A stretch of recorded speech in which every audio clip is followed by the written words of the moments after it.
Hi, this is Chris from Spreadsheet.com. Today I'm going to show you how you can VLOOKUP from a separate workbook in Google Sheets.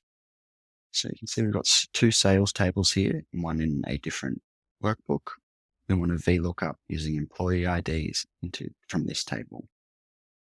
So the first thing we'll do is type in equals VLOOKUP.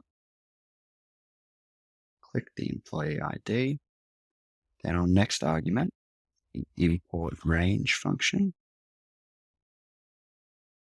We come over here again, copy the URL from this sheet, and inside double quotes, paste it over here, put a comma.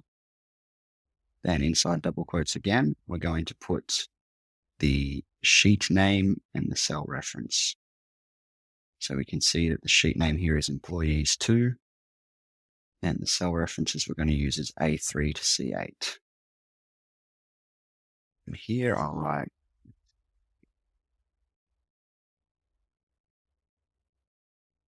2, put an exclamation point there, and the cell range, and we're going to use absolute values because at the end we're going to click and drag to fill the rest of this column.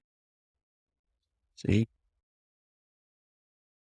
You need to close the bracket, put a comma, and the last thing to tell the VLOOKUP function is which column you want to search.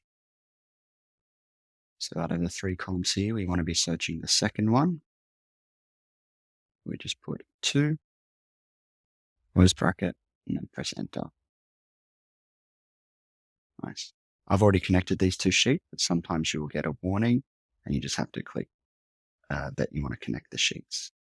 Click and drag that. It has all the correct names. And that's it. Thanks for watching.